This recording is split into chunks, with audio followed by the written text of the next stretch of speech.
Hello, Chaparral. I'm here with Donna Diamond, and I'm your co-editor, Aisha Connor Gayden. Welcome back to November issue of Chaparral 2024. As always, we are delighted for you to join us as we talk to our colleagues and hopefully get a little more insight into what everyone does. You told us, and we are going to deliver on learning a little bit more about process and the behind the scenes labor associated with our work at GCC. So we know a lot of people's titles, and sometimes we don't even know those. Just ask Donna what her official one is, and we'll talk about that soon. And so it's nice to hear a little bit more about what people are actually doing, how they contribute to GCC, and then also what sorts of skills, resources, and honestly, the mindset that they bring into their work. So, first of all, welcome, Donna. Donna is the interim manager of Human Resources and Data Systems here at Glendale Community College. Hello. Hello, Aisha. Thank you for having me, and hello to everyone who's watching. I hope there's a whole bunch of people watching this, but thank you for inviting me and having me today. Yes, we're so pleased that you agreed because this is an ask. I want to be very clear that we ask all of our colleagues for their time and labor, and we know that is precious. So we thank you for joining us. And so we'll just jump right in. So, again, like we said, our readers want to know a lot more about the process of what people do here at GCC. We see your name on the email or in a Zoom, or maybe Right. we show up in the Human Resources office and we beg for help and help with other things that are very confusing. So, tell us about your work now as the interim manager of HR and data systems. What is that like? What's going on? So thank you again. I know it's a mouthful. So typically, most people know me from my regular role, which is a human resources generalist. Hmm. But due to some vacancies right now, I'm serving as the interim manager of HR data and systems. It's a lot of words. So basically, what I'm doing is a lot of what I'm doing has to do with employee data, how we get paid, different reports. So everything from making sure everyone gets their pay increases, which is all important to us. Obviously, we're here for our paychecks Hmm. and love of our students as well. But most importantly, making sure people get paid properly. So I work a lot with payroll, getting data over to them. Also do things like reports, helping with reports with Ed Carp's office, maybe for EEO, maybe for the Chancellor's office. So it's very data driven. Also working within our systems, we use Oracle for a lot of our employee information. So updating Oracle, running reports in Oracle, and then we use NeoGov as well for our new hires, for applicants, for onboarding, for evaluations, which we're very excited. We've rolled out a Perform to all but our adjunct group. So, trying to get everything off paper and PDFs and into systems so we can have accurate information for everyone. But really, everything primarily revolves around employees and making sure we have everyone's correct information, we're paying people correctly, and updating and getting with the times.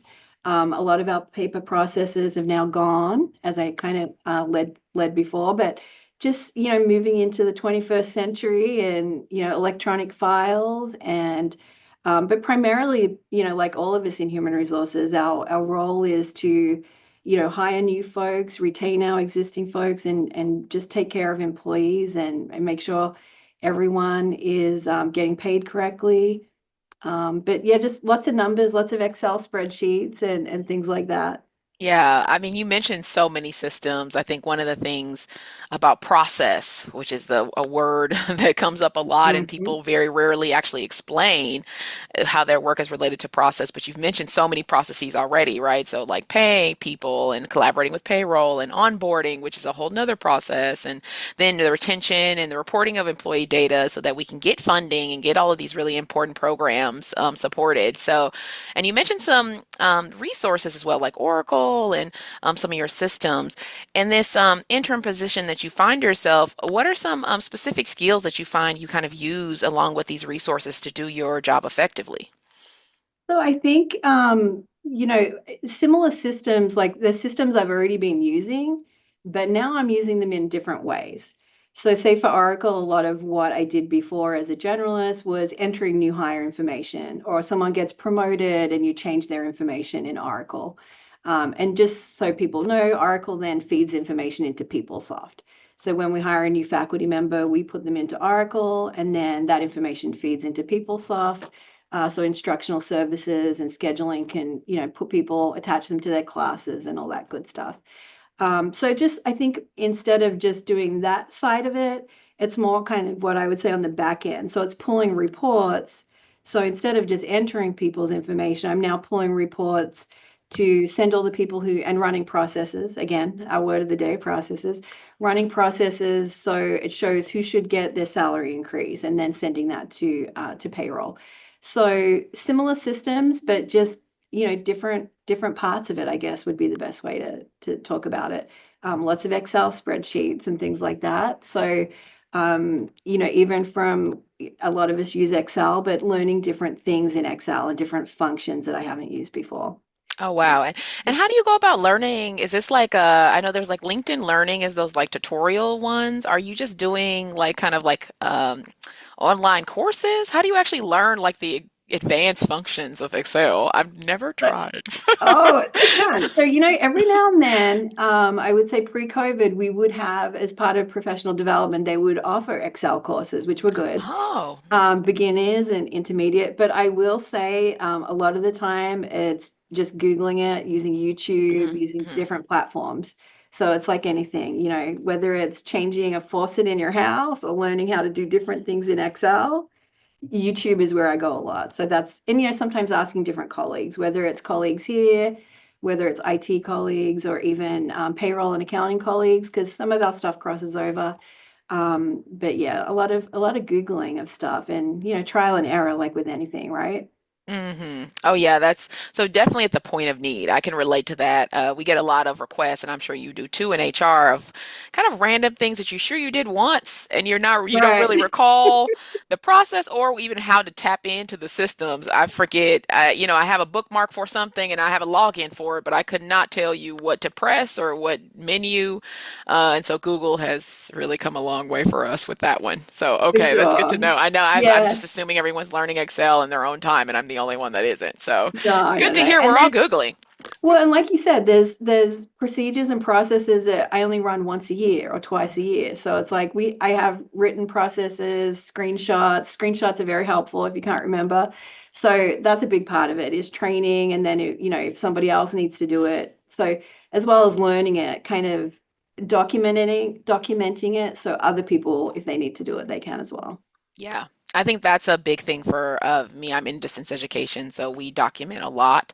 Yeah. And I imagine HR documentation, because you're going back years and years and years of employee data, having those kind of reminders for the group of you and the collaborators you have with payroll and all these other areas, but also for yourself, Yeah. come in very, very handy. So you mentioned so many skills here in terms of just like some organizational, this idea of like being at the point of need with learning and making sure that your functions are correct and that you know exactly what Mhm. you're trying to do, and if not, kind of exploring new options if there's something that you haven't encountered, or maybe you did it last September and now it's November again, and you're Right. like, um, so what's one additional thing I would love to talk about the mindset too of working in HR, because I Yeah. think that's something another kind of behind the scenes part of work here that people kind of forget about in terms of what is kind of your mindset about the work that you do, that someone may be unfamiliar with how HR really functions, but like you said, behind the scenes, Yeah. behind the systems, how do you kind of think about the work? How does it help you better understand what you do here? I think for me, like an important thing for people to know, like, I'll speak for myself, but for the Hmm. department as well. I think a really important thing for people to realize is we're here for employees. If there's no employees, there's no human resources. The Hmm. same as for faculty. If there's no students, there's no faculty, there's none of us here, right? So I think for us, we're not always student centered, we're more employee centered, but we have to kind of be mindful of how that all relates. And I think, we are very driven by, like you said, documentation. We're driven by data. But I think the mindset is that we need to keep remembering, and I try to every day, is keep the human in human resources. So that's my mindset is within our department, like I'm here to care about people and take care of people from a personnel point of view, but a human perspective. And then just, collaboration. So the mindset for us in everything we do, and it relates to all of our skills, is we have to collaborate within human resources. We have to collaborate with the different unions, the district, the executives. Like we're all in this together. So I think for me, my mindset is just always remembering why I'm here. And yeah, that's, we're here for a reason, right? So, Hmm. yep, Yeah, I love this idea of not only the collaboration, but like you said, the differing aspects and people change. Some students become employees, right? We yep. see that Glendale is Hmm. very good about a lot of internal hiring or people, going and getting their experience and coming back and becoming a part of the Glendale employee community. So I love this idea of kind of recognizing that everyone is a part of that and it should be centered in the work that we do here as Yep. part of a college, but also specifically for employees and colleagues. Um, okay, well, we've learned so much. Like I said, I feel like with the data-driven jobs, I'm always like, how many things do you know, and how do you remember everything? And you've already kind of told us this network of documentation, Googling through Excel, and refamiliarizing yourself with our systems really drives your work and allows you to kind of do this interim position to the best of your abilities. If there was like maybe one thing you could share about the work that you wish others on campus knew, specifically perhaps some of these other employees or colleagues, um, what would one thing that you would like them to know about what you do, or a concern that you would like them to be aware of in terms of human resources, especially in this moment? Right. Yeah, I think perception for us is a big thing. And I have like a funny little anecdote is I recently interviewed student workers in the summer. And the first thing I said is, "What do you know about human resources?" Like, and it's not a test. I always say it's not a test, but just tell me like when I say this is job's going to be in human resources, like what do we do? And it was really mind-boggling and opened my eyes a lot because the first thing that they all said is when people are in trouble, human resources comes and talks to them, like Hmm. disciplines them. So I think the perception is like, and we, sometimes we have a little inside joke. If you see like all of the human resources people walking towards you at the same time, like you're in trouble. Like we don't want that perception. We're here to help employees. We're here to hire employees, make sure people are happy within their jobs. And we do a lot of stuff that's really like as again human and centered about caring about the employees. If you're hurt at work, we're going to help take care of you. If you have a baby, or your partner has a baby, or you have a family member who needs help, we're here to help you take family medical leave and things like that, and make sure that you're taken care of as a whole person, not just as an employee. So I think the perception, I hope that people don't perceive us that we're just here to discipline everyone, that we're really here to help you and make sure you progress in your employment, make sure you're paid correctly, make sure you're taken care of in the good times and in the bad times throughout your employment. That's a great point. It's funny that that's kind of still the perception even now.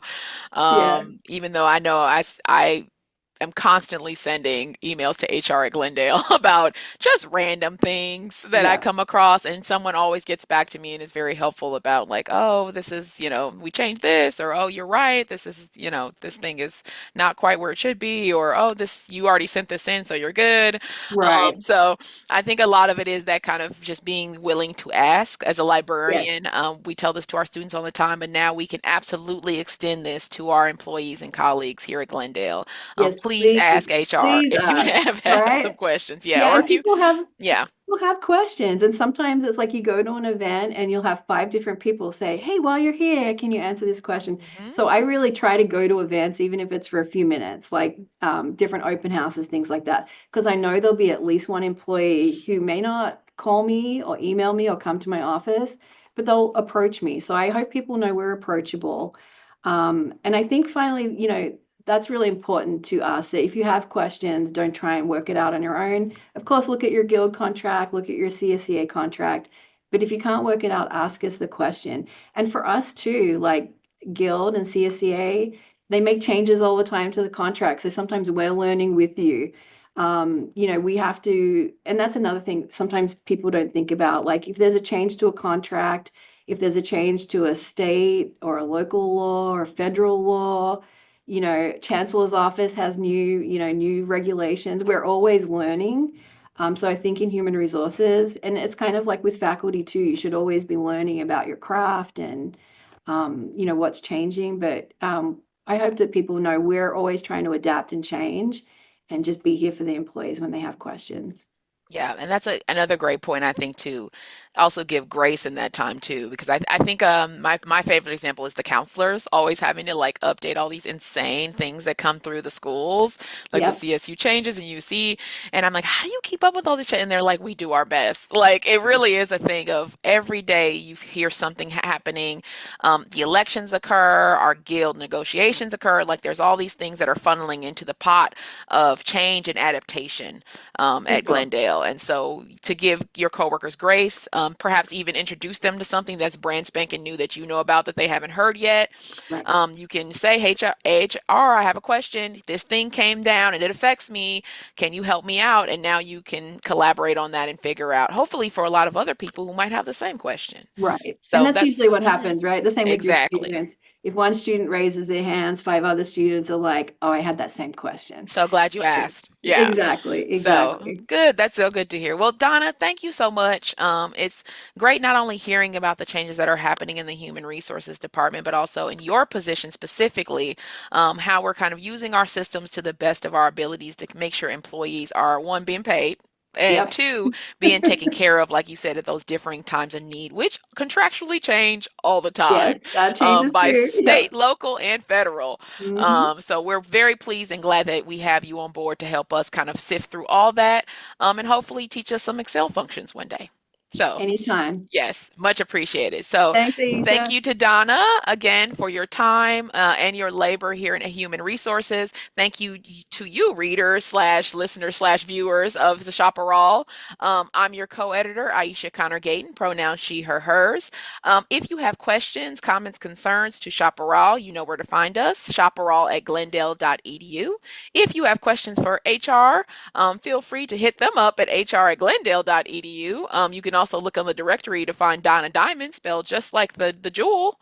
And we're so pleased that hopefully you stuck around with us and learned a little bit more about what Donna does, how she can support you here at Glendale, and also how we are happy to have you as an employee and a colleague. So please ask those questions. Let us know if there's a new law that affects you that you're concerned about. You know who to talk to now. So thanks so much and have a great day. Bye bye.